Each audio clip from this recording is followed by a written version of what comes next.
Saudi Arabia में meeting होने का मतलब ये नहीं है कि ये मीटिंग सऊदी अरेबिया के कहने पे हुई है। सऊदी अरेबिया एक तरीके से एक सही चॉइस भी है। दोनों ही पहली बार एक दूसरे के देश नहीं जाना चाहते। इसके बाद हालांकि दोनों ने एक दूसरे को न्योता भी दिया है अपने देश में आने के लिए। यूक्रेन को जो उसकी जमीन है वो वापस नहीं मिल सकती। बातचीत में इनको साफ नजर आया कि इस समय रूस का पलड़ा काफी भारी है, लेकिन अमेरिका हर चीज अपने पक्ष से सोचता है।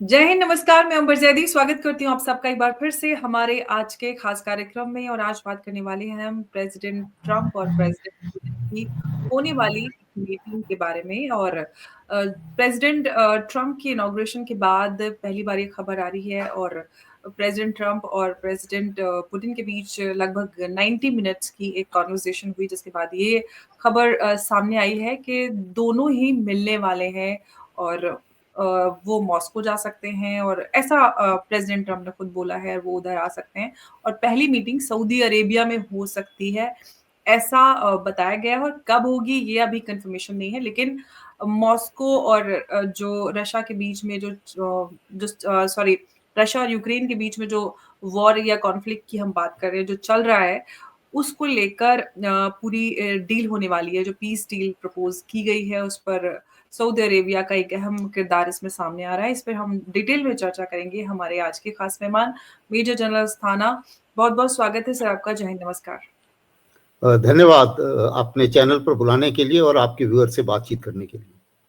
धन्यवाद सर। सर, आप इस पूरे मामले को काफी अच्छे से समझते हैं और काफी आप लिखते और बोलते भी हैं इंटरनेशनल मीडिया में। जो रशिया यूक्रेन वॉर है लगभग 3 साल से चल रहा है। फाइनली प्रेसिडेंट ट्रंप के आने के बाद अब ये जो पीस डील है वो आगे बढ़ती हुई नजर आ रही है। और प्रेसिडेंट ट्रंप ने खुद बोला है कि वो मिलेंगे प्रेसिडेंट पुतिन से और पहली मीटिंग सऊदी अरेबिया में हो सकती है।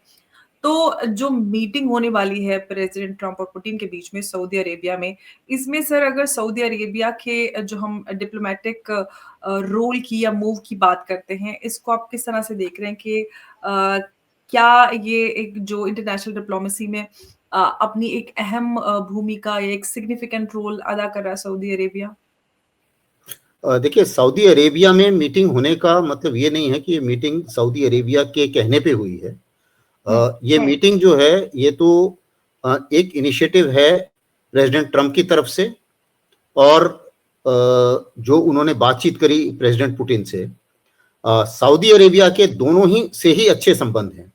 अमेरिका से भी अच्छे संबंध हैं और रूस से भी अच्छे संबंध हैं। रूस के साथ उनके कॉमन इंटरेस्ट हैं जो ऑयल को लेके, क्योंकि दोनों ये जो ओपेक संस्था है उसमें ये दोनों शामिल हैं, रूस और सऊदी अरेबिया। और उसी मुताबिक जहां तक प्रेसिडेंट ट्रंप का सवाल है, उनको उनका भी जो है मिलिट्री जो डिफेंस डील्स हैं और जो डिफेंस इन दोनों का समझौता है उसमें ये लोग काफी हद तक साथ हैं। तो इस कारण से सऊदी अरेबिया एक अच्छा मेजबान बन जाता है और सऊदी अरेबिया एक तरीके से एक सही चॉइस भी है और दोनों के लिए, क्योंकि दोनों ही पहली बार एक दूसरे के देश नहीं जाना चाहते। तो जहां तक उम्मीद है कि इसके बाद हालांकि दोनों ने एक दूसरे को न्योता भी दिया है अपने देश में आने के लिए, लेकिन मुझे नहीं लगता कि पहली मीटिंग वो किसी न्यूट्रल जगह पे करना चाहेंगे जहां पे उनके दोनों के अच्छे संबंध है, और उस कारण से सऊदी अरेबिया इसको क्वालिफाई करता है। जी सर, प्रेसिडेंट ट्रंप ने रिसेंटली ये भी बात कही थी कि यूक्रेन को जो उसकी जमीन है वो वापस नहीं मिल सकती। और ये एक कंट्रोवर्शियल स्टेटमेंट की तरह इसको देखा जा रहा है कि वो अपनी जो टेरिटरी है उसको गंवा सकता है। ऐसे में सर आप उनके इस बयान को किस तरह से देखते हैं? इसका जो फॉरेन पॉलिसी है अमेरिका की, उस पर क्या असर पड़ेगा? खास तौर से जो यूएस के अलाइज हैं, हम यूरोप की बात करते हैं जो नेटो में उनके सपोर्टर हैं, उसमें उसमें उसका उनकी हिस्सेदारी है। ऐसे में जो यूक्रेन की सॉवरेनिटी को लेकर सवाल खड़ा होता है, इसका कैसे असर पड़ेगा उनके स्टेटमेंट? देखिए, इसको मैं थोड़ी पृष्ठभूमि समझाता हूँ सामरिक तौर पर कि जी। ये अभी तक क्या हुआ है। आपको याद होगा इलेक्शन के टाइम में प्रेसिडेंट ट्रंप ने कहा था कि भाई ये मेरी लड़ाई नहीं है और ये मैं पहले ही दिन अब लड़ाई बंद करवा दूंगा।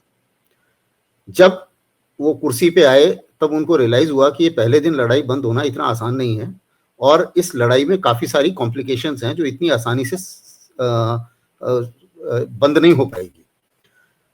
दूसरी चीज क्या है कि जब इन्होंने फिर बैक चैनल इन्होंने आपस में बातचीत करना शुरू किया। जाहिर है कि मॉस्को और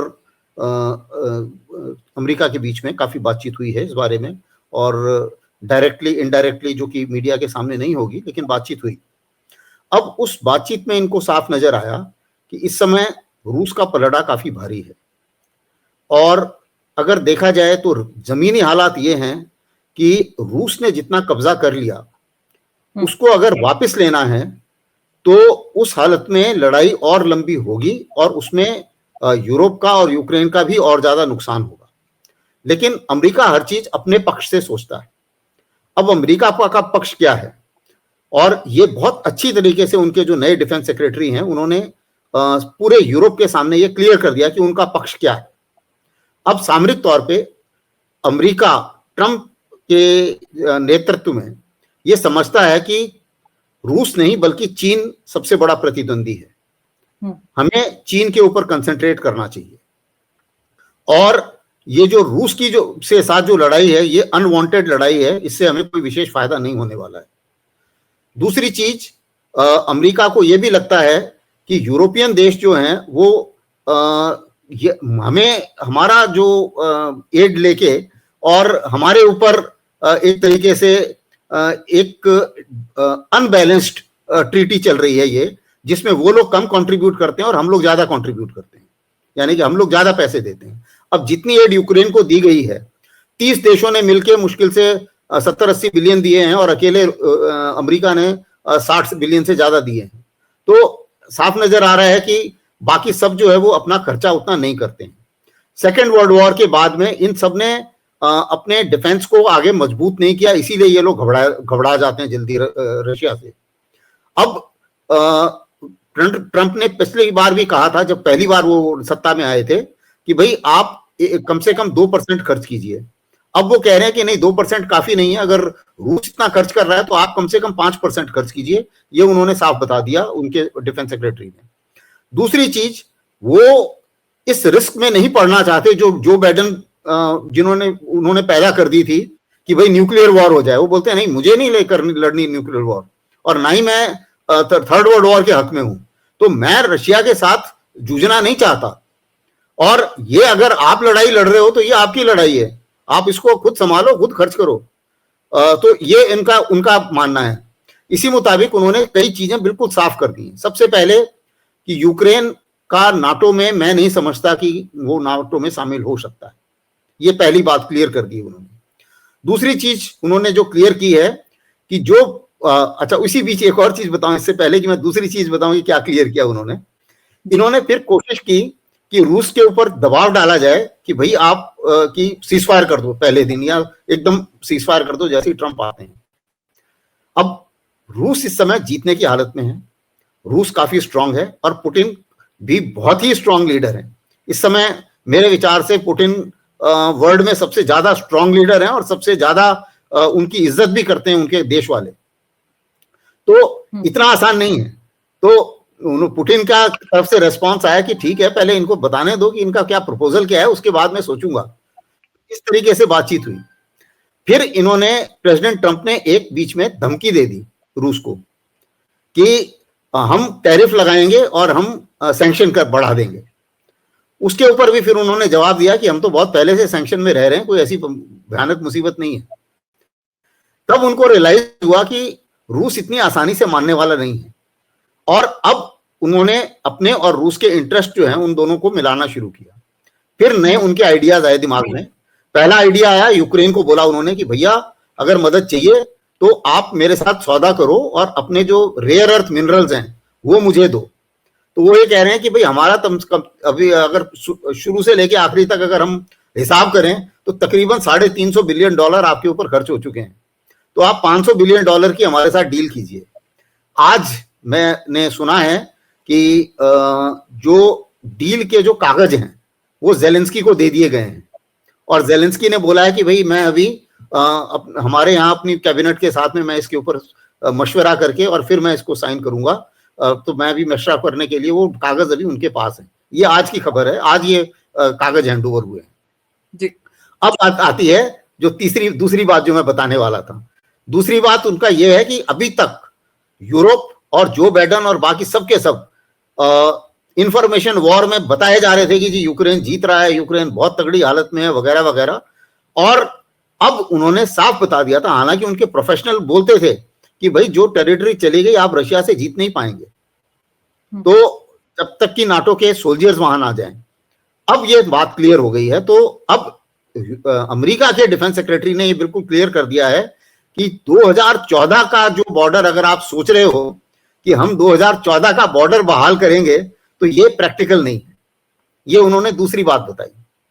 तीसरी बात उन्होंने बताई कि एक उनका जो, हालांकि ये जो डील क्या होनी है ये अभी तक बाहर सामने नहीं आया है, लेकिन एज एनालिस्ट उनके सब बयानों को अगर हम मद्देनजर रखते हैं तो हमारे हिसाब से वो डील जिसकी वो बात कर रहे हैं वो इस तरीके से कुछ बनती है कि रूस ने जो इलाका जीत लिया वो अपने पास रख ले।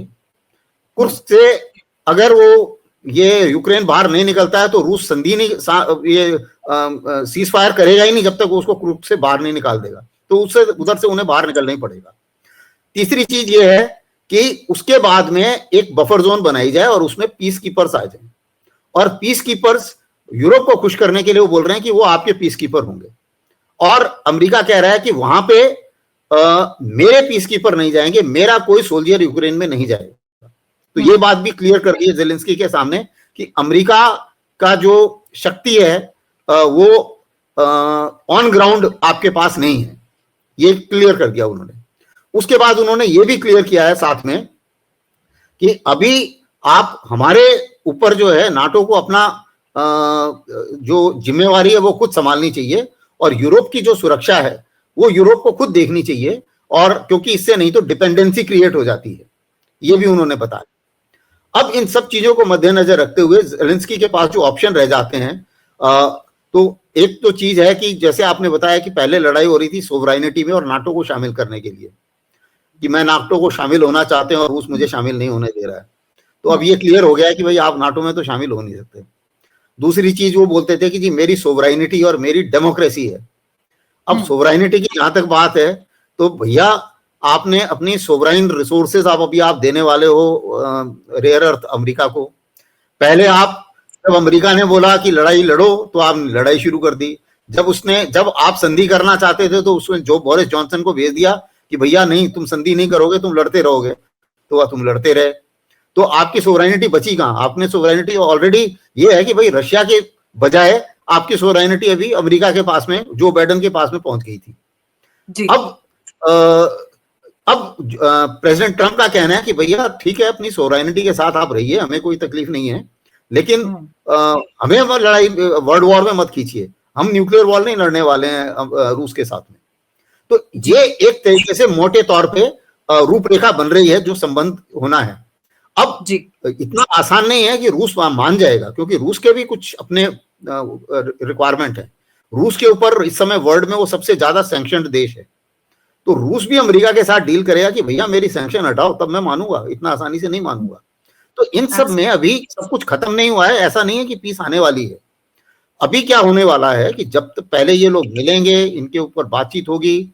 अभी अमरीकी और यूक्रेन वाले और यूरोपियन और सऊदी अरेबिया के ये लोग भी अभी मिलेंगे जाके मिन्स्क में, और ये प्रेसिडेंट ट्रंप ने डिक्लेयर किया है। तो ये आपस में बैठ के पहले रूपरेखा बनाएंगे। दूसरी जो आपने सवाल पूछा था, आखिरी हिस्सा जो था आपके सवाल का, वो ये था कि यूक्रेन और जेलेंस्की को क्या लग रहा है, और यूरोपियन यूनियन को और जेलेंस्की को क्या महसूस हो रहा है। उन्हें तो ये लग रहा है कि भाई हमारे नीचे से अभी जमीन खिसक गई है, क्योंकि जेलेंस्की अभी तक यही सोच रहे थे कि नहीं, मैं तो पैसे मांगता रहूंगा और मुझे पैसे मिलते रहेंगे और मैं तो वो सत्ता में हाँ, वो तो अब होने वाला नहीं है। दूसरी चीज ये है कि वो ये बोल रहा था कि भाई अगर आप बातचीत करते हैं तो मुझे भी शामिल करो। उसके ऊपर पुतिन ने साफ बोला है कि भैया आप अगर इलेक्शन लड़ाओ, अपने यहाँ इलेक्शन करो, डेमोक्रेसी आप हो नहीं, क्योंकि आपके इलेक्शन हो जाने चाहिए थे इस साल के शुरू में। और आप इलेक्शन करो, अगर आप इलेक्शन जीत के आ जाते हो तब तो मैं आपसे बात कर लूंगा, लेकिन जब तक आप इलेक्शन नहीं कराते मैं नहीं मानता कि आप यूक्रेन के लीडर हो। तो मैं ज़ेलेंस्की से बात नहीं करूंगा, ऐसा उनका कहना है। जी। और तो डेमोक्रेसी भी बची नहीं।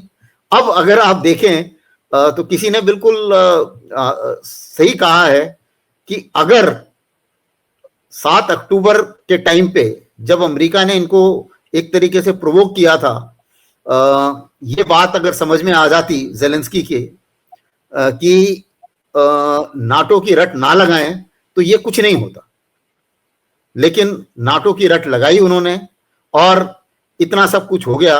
और अब एक और बड़ी समस्या है जिसमें इसलिए आप देख रहे हैं कि रूस और अमेरिका थोड़ा साथ में आ रहे हैं कि ट्रंप अब ये सोच रहे हैं कि भाई अगर मैं ग्रीनलैंड लेने की बात कर सकता हूं अपनी सुरक्षा के लिए, तो जाहिर है कि पुतिन भी ये थोड़ी है कि यूक्रेन में जाके नाटो के सोल्जर बैठ जाएं और वो चुप बैठा रहे। तो आप उसको दूसरे को भी, दूसरे आदमी की भी तो पॉइंट ऑफ व्यू सोचना पड़ेगा उसकी सिक्योरिटी के लिए। तो ये थोड़ा सा एक तरीके से एक दूसरे को समझने की कोशिश कर रहे हैं।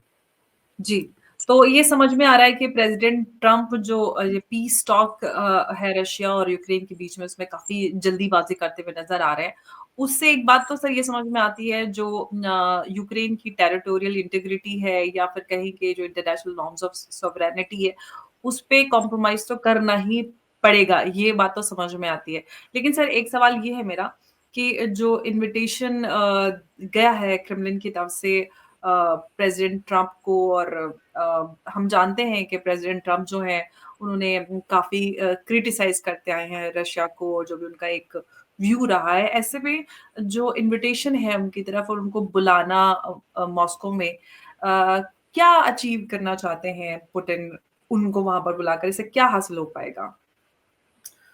देखिए ये स्टेज 2 में होगा। स्टेज 1 तो है कि ये दोनों मिलेंगे आपस में, और उससे पहले इन लोगों के इनके जो दूत हैं जो उन्होंने मुकर्रर किए हैं इस चीज के लिए, पहले वो लोग मिलेंगे, फॉरेन मिनिस्टर लेवल तक शायद मुलाकात होगी और उसके बाद इनकी मुलाकात होगी। तो अभी तो पहले ग्राउंड बनाएंगे।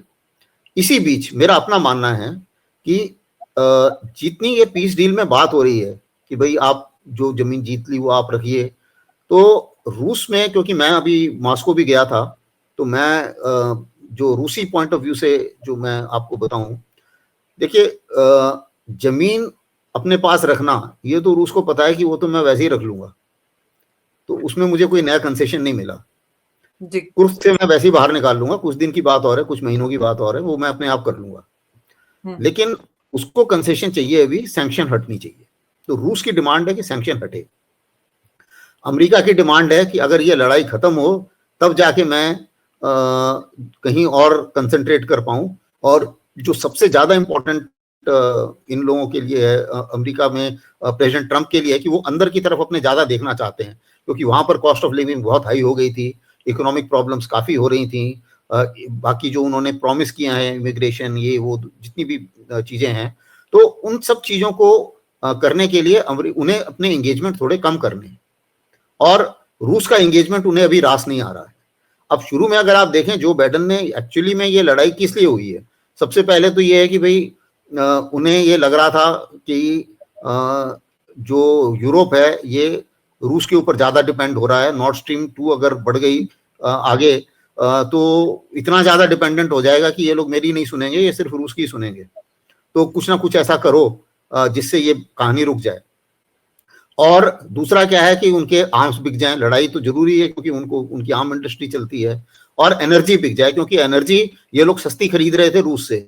तो अब अमेरिका को पता है कि भाई मेरी एनर्जी तो महंगी है, मेरा ऑयल गैस महंगा है थोड़ा, तो उसको मैं बेचूंगा तो बेचूंगा कैसे? तो जब इनकी बंद कराऊंगा तभी मैं बेच पाऊंगा। तो ये एक कारण था। और दूसरा नेचुरल रिसोर्सेज, कि काफी माना जा रहा है कि रूस में काफी ज्यादा नेचुरल रिसोर्सेज हैं। अब वही चीज अभी रूस के लिए लागू है। अगर एक तो जो डॉनबास एरिया जो उन्होंने कब्जा किया है उसमें रशियंस हैं। यूक्रेन में जब से ये ज़ेलेंस्की की सरकार आई थी तो उनके ऊपर काफी अत्याचार हो रहा था, ऐसा उसके काफी प्रूफ भी हैं। तो और दूसरा अमेरिका जो है वो भी वहां घुसने की काफी कोशिश कर रहा था, कुछ बायोलॉजिकल लैब्स वगैरह उन्होंने वहां पर लगा दी थी। तो वो सब चीजें जो हैं वो भी पुतिन को रास नहीं आ रहा था, और सिक्योरिटी उनकी जो है ब्लैक सी जैसे है। उन्होंने सबसे बड़ी चीज ये हुई कि अमेरिका ने एक एक्सरसाइज करी यूक्रेन के साथ ब्लैक सी के लिए, और जेलेंस्की ने एक डिक्री साइन करी कि हम सिसिली को दोबारा हम क्रीमिया को दोबारा लेंगे। तो वो एक ट्रिगर था जब पुतिन को लगा कि नहीं, या तो ये मैं मौका इनको दूं क्रीमिया पे अटैक करने के लिए, या मैं खुद करूं, तो उसने खुद कर दिया। तो अब इन सब चीजों को मद्देनजर रखते हुए अभी जितना इन्होंने करना था, दूसरा था कि भाई रूस को कमजोर करो, पहले यूएसएसआर तोड़ा है, अब रूस को तोड़ दो और पुतिन को कुर्सी से हटा दो। तो पुतिन तो हटे नहीं कुर्सी से, लेकिन जितने वेस्टर्न कंट्रीज में जितने लीडर हैं वो सारे के सारे हिल गए और सारे हट गए, एक मैक्रोन को छोड़ के, और वो भी अभी माइनॉरिटी में आ गए हैं। तो अब तो जो बाइडेन ने जिस चीज के लिए इसको किया था, अब हथियार भी अब बिकना है। ऐसे नहीं है कि प्रेसिडेंट ट्रंप ने हथियार नहीं बेचने, उन्होंने भी बेचने हैं, लेकिन वो क्या करना चाहेंगे अभी कि अमेरिका, अब चीन की बताया जाए कि भाई चीन बहुत खतरा है और बहुत ज्यादा अतिक्रमण कर रहा है, और फिर वो हथियार बेचेंगे साउथ कोरिया को, जापान को, और ये जो ताइवान को, इनको हथियार बेचेंगे वो। तो हथियार तो खैर बिक्री होते रहेंगे, लेकिन हथियार की मार्केट कहीं और चलेगी आएगी, क्योंकि इनके पास हथियार देने के लिए पैसे नहीं है। तो अब वो बोल रहे हैं कि नहीं तो लायबिलिटी हमारे सिर पे आ जाएगी, तो अभी हमें नुकसान हो जाएगा। तो इन सब चीजों को मद्देनजर रखते हुए इकोनॉमिक रीजन, स्ट्रेटेजिक रीजन, जो सामरिक रीजन है और जो इकोनॉमिक कारण है, इन सब कारणों से अभी ये रास नहीं आ रही है ये लड़ाई अमेरिका को। यूरोप की मुसीबत ये है कि वो अभी फंस गए हैं। उन्होंने पहले अपने आप को स्ट्रांग नहीं करा, तो उन्हें अमेरिका की बात माननी पड़ी।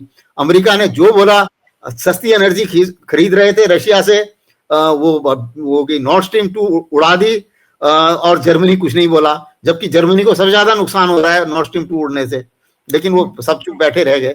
तो अब वो जो है, अब उनको समझ में आ रहा है कि अभी तक वो बैठे हुए थे कि यार ये मदद करेंगे, अब वो मदद नहीं करेंगे, तो अब उन्हें लग रहा है यार ये तो खुद ही करना पड़ेगा, या चुपचाप बात मानो और समझौते की बात करो। तो अब सबके सब जो है वो इसी असमंजस में है कि समझौते की बात करें, क्या करें कि इससे इज्जत भी बच जाए, नाक भी बच जाए, और काम भी हो जाए, और नाटो भी ना टूटे। ये सब बातचीत अभी चलेगी।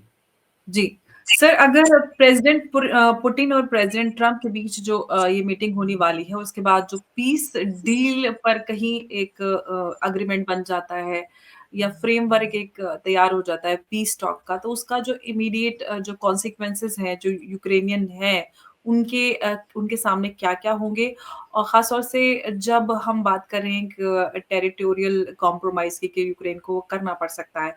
और दूसरी बात ये है कि क्या ये अगर ऐसा होता है कि उनको टेरिटोरियल कॉम्प्रोमाइजेस करना पड़ते हैं, तो उससे एक डेंजरस प्रेसिडेंट सामने आएगा अराउंड द वर्ल्ड, जो जितने भी टेरिटोरियल डिस्प्यूट्स हैं उनके लिए, वो उस पे कितना असर पड़ेगा, क्योंकि बहुत सारे कंट्रीज हैं जिनके टेरिटोरियल डिस्प्यूट्स हैं। तो एक सामने एक एग्जांपल आ जाएगा कि ऐसा हुआ है। तो नहीं, बहुत अच्छा सवाल पूछा आपने, क्योंकि ये इस चीज का जो आउटकम है, जिस तरीके से आपने सवाल पूछा, जॉर्जिया भी उसको देख रहा है, भारत भी देख रहा है, क्योंकि चीन, हमारा भी सीमा विवाद चलता रहता है, ताइवान भी उसको इसी नजरिए से देख रहा है कि इस आउटकम का क्या असर होगा।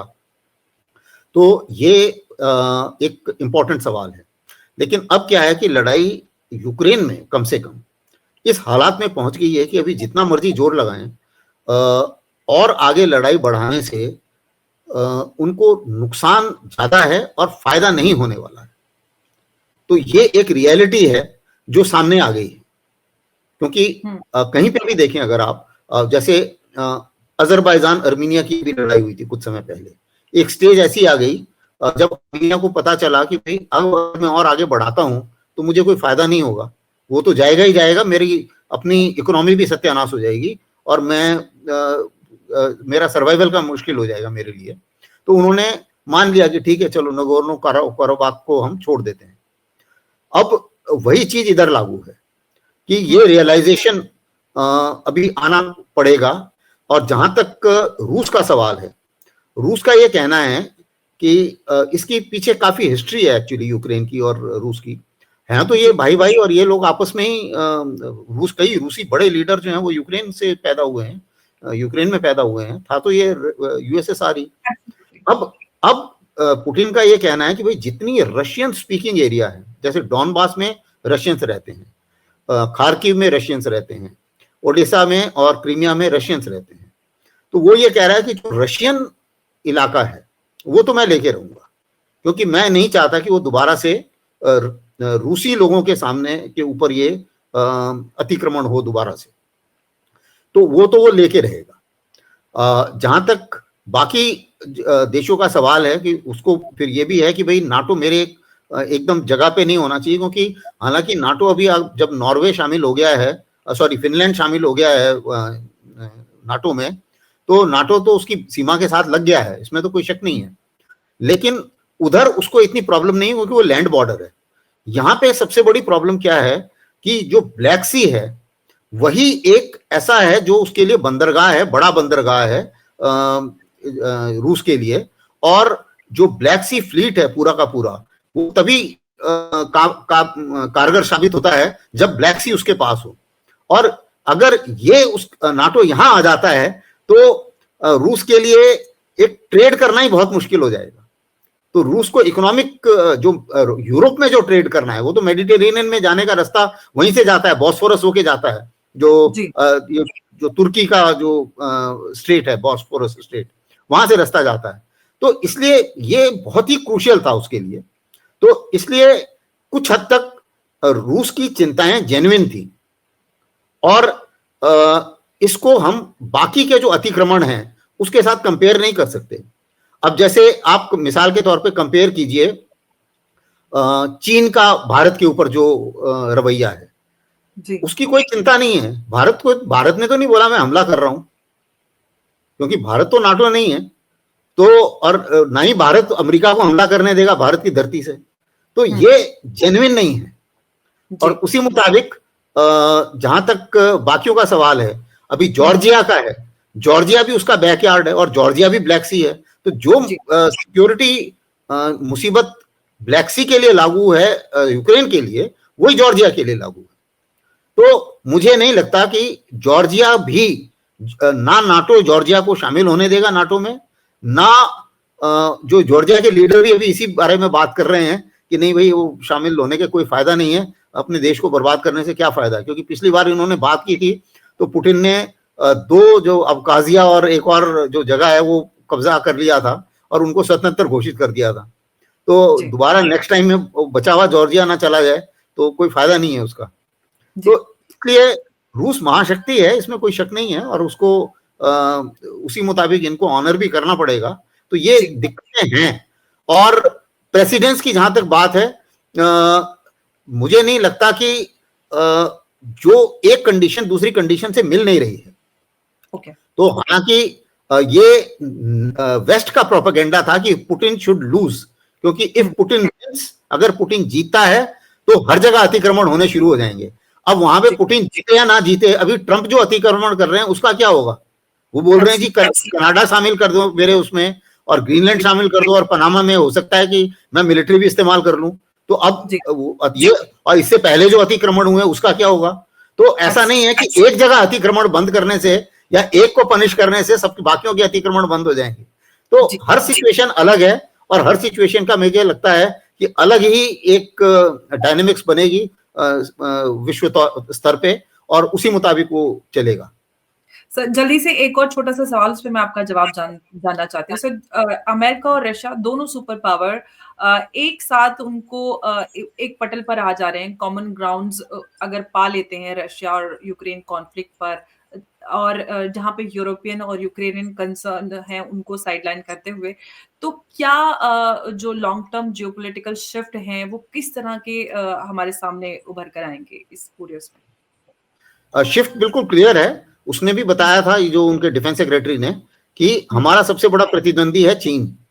तो जहां तक एक्सटर्नल अफेयर्स का सवाल है वो चीन के पीछे पड़ेंगे। और दूसरा है कि हमें डिसएंगेज होना है और हमें अपने देश को मेक अमेरिका ग्रेट अगेन।